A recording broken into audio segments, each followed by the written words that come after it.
중소벤처기업부에서 2023년 기준으로 그 연령대별 창업 비율을 조사한 적이 있거든요. 거기서 이제 40대가 22.3%, 그렇게로 좀 제일 높았어요. 수치 자체가. 이게 어쩔 수 없는 현상인데 선택지가 없다라는 거예요. 40대한테. 창업을 하지 않으면 돈 벌어 먹고 살 길이 아예 없다는 거죠. 제 주변에도 40대 창업을 준비하는 분들이 많은데 이분들이 창업을 하고 나서 다 잘 되느냐 하면 절대 그렇지 않죠. 대부분이, 아니 90%가 뭐 1년, 2년도 버티지 못하고 다들 그냥 힘들다 그런 소리를 계속 하고 있어요. 직장 생활 하다가 나와서 창업을 해보니까 이게 장난이 아닌 거죠. 너무나 힘든 거죠. 어려운 거죠. 특히나 외식업 쪽, 식당은 더 심각합니다. 경쟁이 어마무시하거든요. 카페도 마찬가지고요. 그럼 경쟁률이 높은 외식업, 카페 이런 걸 뭐하러 하냐라고 좀 이해 못하겠다고 그렇게 말씀을 하시는 분들도 많거든요. 근데 그게 그렇게 그냥 단순하게 그렇게 생각할 문제는 아니에요. 왜냐하면 외식업을 할 수밖에 없는 그런 상황이니까 외식업을 하는 거예요. OECD 국가 중에 우리나라가 자영업 비중이 7번째로 높아요. 38개국이 있는데 평균적으로 자영업 비율이 한 13% 정도 되거든요. 우리나라는 19%입니다. 18.7%예요, 정확히. 이렇게 높을 수밖에 없는 이유가 명퇴자들, 명예퇴직자들이 계속 늘어가고 있거든요. 초중고 교사들 보면 우리가 알 수 있는데 2005년에, 이건 데이터로 있기 때문에 제가 말씀을 드리는 거예요. 2005년에 명퇴자들이 900명 정도였습니다. 근데 2021년은 6,500명이나 돼요.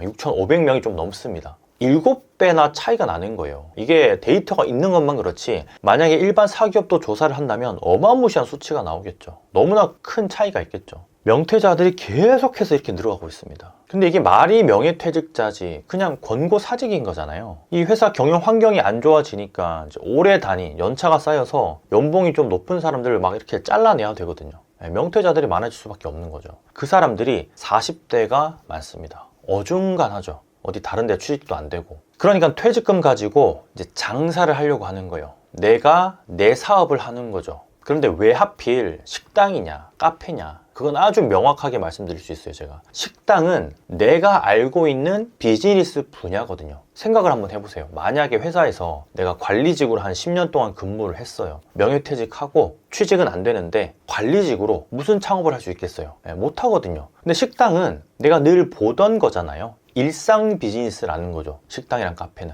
그리고 프랜차이즈들이 그런 사람들 여기저기서 우후죽순으로 이렇게 막 유혹을 하고 있잖아요. 1억만 있으면 뭐 한 달에 1,000만 원씩 벌 수 있다. 뭐 이런 게 엄청나게 광고가 많이 돌아다니잖아요. 지금 우리나라에 등록된 프랜차이즈 개수가 자그마치 8,700개 정도가 됩니다. 이게 프랜차이즈 본사의 개수고 브랜드 수는 12,000개가 넘어가고 있어요. 프랜차이즈 가맹점 수도 35만 개가 훌쩍 넘었고요. 계속 증가하고 있어요. 지금 이게 어디를 가도 그냥 다 프랜차이즈 매장이 무조건 있잖아요. 그러니까 접근성이 너무 좋은 비즈니스인 거예요. 나도 할 수 있을 것 같거든요. 그런 것 중에 또 가장 무난한 사업이 개인 택시죠. 개인 택시를 몰려면 예전에는 조건이 좀 까다로웠어요. 법인 택시나 뭐 화물차 경력이 필수였지만 지금은 안 그래요. 5년간 무사고 운전 기록만 있으면 도전을 할 수 있어요. 뭐 교육받고 이수받고 개인 택시 번호판을 사면 되니까. 그러다 보니까 이 개인 택시 번호판이 계속 가격이 올라가서 네이버에서 이렇게 딱 쳐보면은 검색률 추이가 쫙 올라가져 있습니다. 2006년도부터 2024년도까지 딱 해가지고 트렌드 검색을 해보면, 키워드 검색을 해보면 쭉 우상향이에요. 개인 택시를 하고자 하는 사람이 계속해서 많아지고 있다는 증거죠. 실제로 개인 택시 시세는 꾸준히 올라갔거든요. 서울 기준으로 2021년도에 8천만 원 정도였어요. 8천 초반이었는데 이게 계속 올라가서 지금은 1억 2천, 1억 3천 이렇게 막 올라오고 있습니다. 그리고 이게 다 시마다 다르거든요. 세종은 말도 안 되는 금액인데 공급이 적다 보니까 개인 택시 번호판이 2억 2천만 원 정도 됩니다. 세종 자체는. 전국적으로 개인 택시로 가장 많이 유입되고 있는 나이가 또 40대이기도 하고요. 서울시 50플러스 재단이라는 곳이 있는데 여기서 설문조사한 걸 제가 본 적이 있거든요. 우리나라에서 40대 중에 60%가 정년까지 일할 수 없을 것 같다 라고 그렇게 생각을 하고 있다고 투표를 했어요. 그만큼 고용이 불안정하니까 계속 여기저기 기웃거릴 수밖에 없는 거예요. 택시든 뭐 프랜차이즈 창업이든 카페 창업이든 식당이든 레드오션인 줄 알면서 수중에 돈은 한 1억 정도 있으니까 마지막 희망을 품고 도전을 하는 거죠. 니트족이라고 아마 들어보셨을 텐데 한참 전에 나온 말이거든요. 니트가 Not in Education, Employment or Training, 이거의 줄임말이에요. 원래 니트는 15세에서 34세 이 취업 인구 가운데 결혼하지 않았고 또 학교도 안 가고 가사일도 하지 않는 그런 무직자들을 얘기하는 용어인데 40대의 니트족 증가율이 계속 늘어나다 보니까 40대에 그냥 니트족이 엄청나게 많이 생겨나고 있는 거예요. 아무것도 하지 않는 거죠. 아니 아무것도 못하는 거죠. 그냥 40대 중후반, 특히나 40대 후반은 IMF 때 대부분 사회 초년생 또는 이제 사회에 나아가야 되는 그런 시기에 있었던 분들이 대부분이거든요. 고생고생 해가면서 취직했는데 또 카드 사태가 막 터졌잖아요. 아시죠? 엄청나게 난리가 났었잖아요. 완전 막 나라가 망하는 거 아니냐 막 그런 얘기까지 나왔었는데 온갖 힘든 건 다 겪은 거예요. 40대가 결혼해서 단칸방에서 시작하는 건 거의 그냥 일상적이었고요. 저는 40대 후반도 아니고 지금 초반인데도 저도 원룸에서 시작을 했어요. 2008년에 글로벌 금융위기도 그대로 다 두들겨 맞았죠. 첫 내 집 마련했는데 하우스 푸어가 됐죠. 이런 40대들이 이제 선택의 여지가 없어요. 무언가 열정적으로 하기에는 또 호르몬의 변화도 있기 때문에 열정을 이렇게 막 불사르기도 쉽지 않아요. 그러다 보니까 선택하는 게 택시, 식당, 카페, 프랜차이즈 이런 창업들이죠. 얼마 못 가서 후회하는 경우가 늘어나지만 어쩔 수 없는 선택을 하는 거예요. 그거 아시는지 모르겠어요.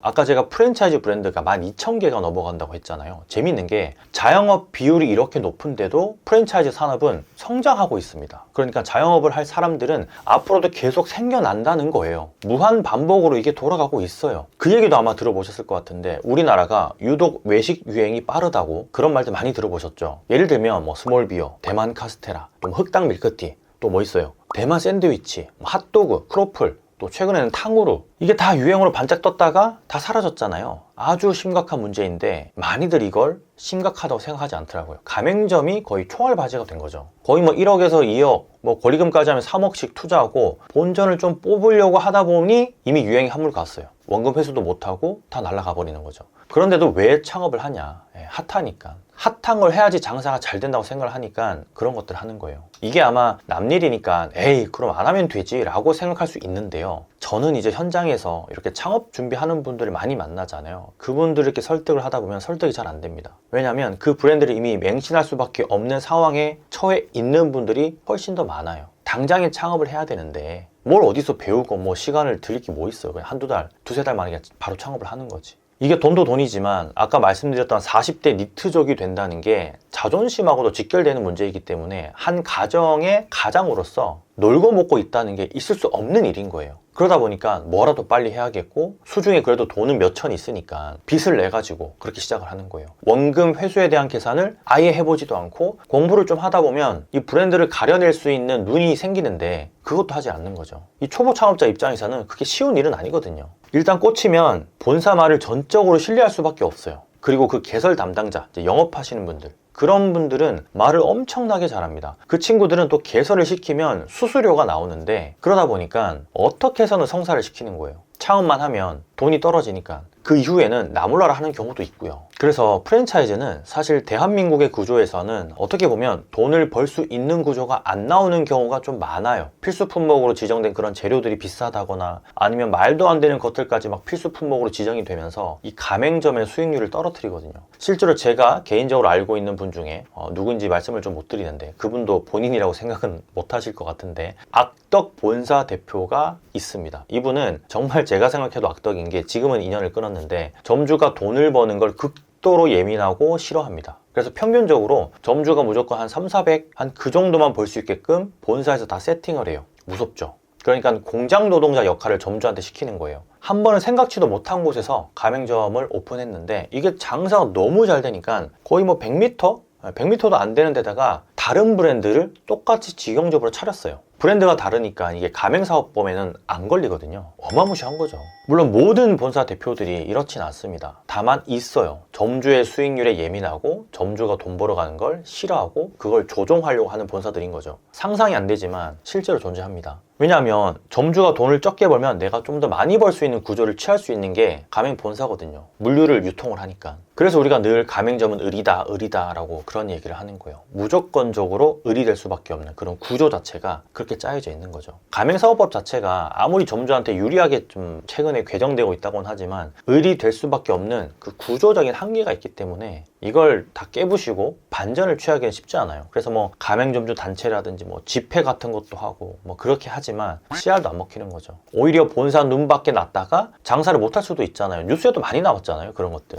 기사만 봐도 진짜 그런 사례들이 계속 생겨나고 있어요. 그래도 진짜 재밌는 건 그 해당 브랜드들은 장사를 잘하고 있어요. 영업이익이 최대치예요. 계속 들어오거든요. 신규 창업자는. 매년 100만 명씩 막 그렇게 계속 창업을 합니다. 무서울 게 없는 거죠. 대체할 수 있다는 거예요. 언제든지 싫으면 하지 마라 이런 식인 거예요. 그냥 100만 명 창업이라고 말씀을 드렸는데 외식 쪽으로만 가면 한 10만 명 또 많게는 한 20만 명 정도가 계속 들어오는 거니까 이게 로테이션으로 계속 돌아가는 거예요. 참 그런 거 보면은 이 40대가 정말 외롭습니다. 그런데 저는 40대가 오히려 좀 희망이 있다고 말씀을 드리고 싶은데요. 나폴레옹이나 링컨이나 또 세익스피어나 조앤 케이 롤링이나 마거릿 미첼이나 오프라 윈프리 뭐 이름만 들어도 우리가 익히 알고 있는 굉장히 유명한 사람들이죠. 다 외국 사람들이지만 이분들이 40대 인생이 다 바뀌었습니다. 나폴레옹은 실패한 수필가였어요. 세계를 거의 지배했죠. 근데 나중에는. 그리고 링컨도 가게를 운영했었습니다. 근데 폐업을 했었고 그러고 나서 미국의 대통령이 됐죠. 오프라 윈프리는 처음 입사한 회사에서 쫓겨났어요. 외모 때문에. 방송에 어울리는 외모가 아니다. 그런 이유 때문에 쫓겨났습니다. 그런데 보세요. 지금은 최고의 자리에 올랐잖아요. 40대에 비로소 꽃을 피우는 경우가 또 많다고 생각을 하셔야 돼요. 우리 인생은 생각보다 길잖아요. 특히나 지금 이제 21세기인데 평균 수명이 적어도 80세는 되기 때문에 두 번째 또는 세 번째, 네 번째 계속 직업이 생겨날 수 있는 걸 꼭 염두하시면 좋을 것 같아요. 저도 지금 40대 초반인데 열심히 지금 두 번째, 세 번째 직업을 찾아가면서 준비를 하면서 그렇게 계속 살아가고 있거든요.